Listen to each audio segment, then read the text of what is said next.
Fry చేస్తున్నాను. ముందుగా నువ్వుల నూనె వేసుకున్నాను, తర్వాత పచ్చిమిరపకాయలు కరివేపాకు వేసాను, ఉల్లిపాయ వేస్తున్నాను. ఇది ఒక 6గురికి సరిపడటానికి చేసిన కూర. మీరైతే తగ్గించి ఎంతమంది పడితే అంతమందికి మీరు లెక్కగా వేసుకొని వండుకోవచ్చు. ఇది ఫ్రోజన్ బఠానీ. ఈ బఠానీయే బాగుంటుంది, గట్టి బఠానీ బాగోదు ఈ కూరకి. ఈ బఠానీ వేసుకోవాలి.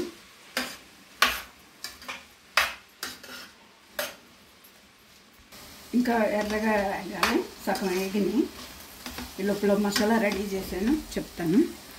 మసాలా ధనియాల పొడి, జీలకర్ర పొడి, గసగసాలు, 4 యాలకులు, 8 లవంగాలు, 2 అంగుళాలు దాల్చిన చెక్క, 2 అంగుళాలు అల్లం, ఒక పెద్ద పాయ వెల్లుల్లిపాయలు. కొంచెం వెల్లుల్లిపాయ ఎక్కువ వేసుకుంటేనే కూరకు టేస్ట్. మసాలా కూడా తక్కువే పడుతుంది, ఎక్కువ పట్టదు.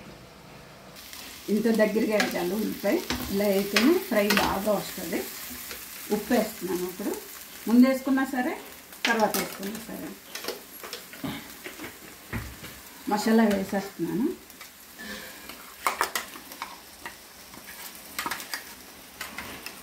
మిక్సీ అంతా ఊడ్చి నీళ్ళు వేస్తే సరిపోతుంది, దగ్గరగా అయిపోతుంది.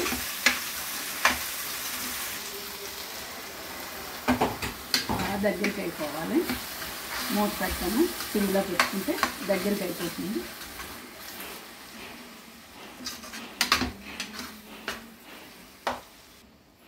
కూర రెడీ అయిపోయింది. ఒక్కసారి ఉప్పు టెస్ట్ చేసుకొని, ఈ కూర చపాతీలోకి, అన్నంలోకి, ఫ్రైడ్ రైస్లోకి, వెజ్ బిర్యానీలోకి అన్నిటిలోకి బాగుంటుంది.